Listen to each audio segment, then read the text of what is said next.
한 주간 재계 수장들의 일거수일투족을 들여다보는 CEO 풍향계 시간입니다. 네, 정부 당국과 경찰의 전방위적 조사에 절체절명의 위기에 직면한 한진그룹 일가.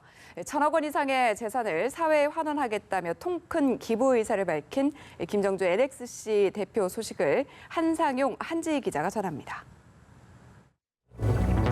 우리나라 총수 일가가 이보다 더 극한 상황에 처한 적이 있을까요?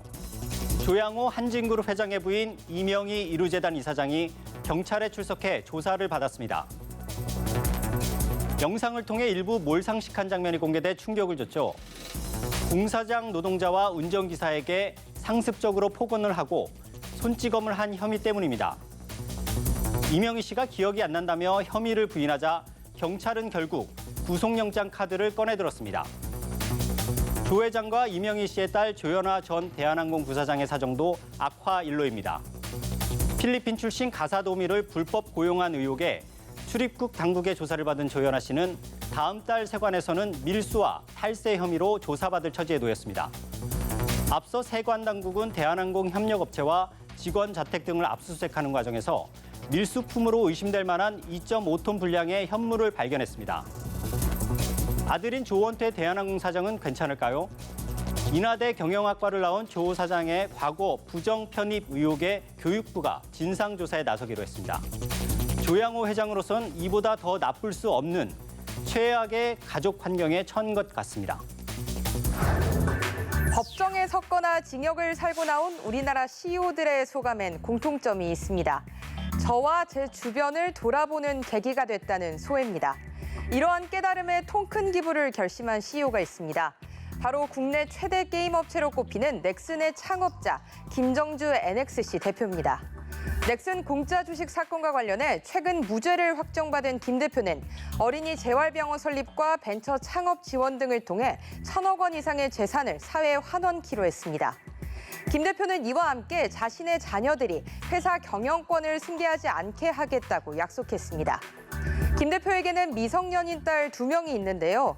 넥슨은 김 대표가 재판을 받는 지난해 9월 총 자산 규모가 5조 원을 넘어 게임업계 처음으로 대기업 집단으로 지정됐습니다.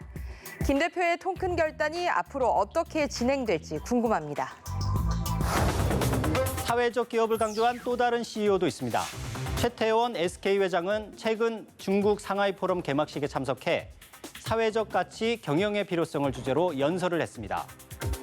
대학과 정부, 기업이 부와 자원, 경험을 사회와 지속적으로 공유해 나가야 한다고 강조한 건데요.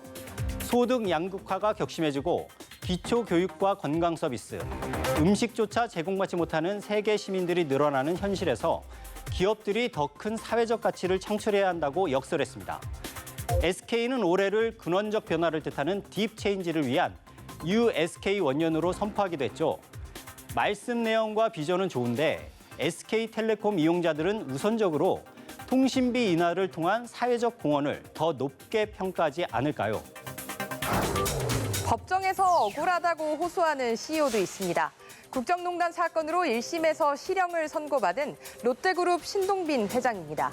신 회장은 항소심 재판에서 피고인석에서 일어나 자신의 입장을 글로 적어 또박또박 읽어 내려왔는데요. 박근혜 전 대통령에게 부정한 청탁을 한 적이 없다며 억울해했습니다. 뇌물을 주고 롯데월드 면세점을 받았다는 혐의를 부인한 겁니다. 앞으로 국가 경제에 이바지하겠다는 말 등은 했지만 부정 청탁은 없었다는 얘기입니다. 신 회장이 단독 면담 때 국가와 박근혜 정권을 구별하지 못한 게 아닐까 싶기도 하네요. 이런 상황에서 신 회장의 아버지인 신격호 롯데그룹 명예회장은 2016년 검찰 수사 과정에서 세금 탈루가 확인돼 국세청이 부과한 2,100억 원의 증여세에 대해 불복 소송을 냈다고 합니다. 요즘 대기업 CEO들이 사회적 공헌, 사회적 기업, 공적 역할 등을 많이 거론하는 것 같습니다.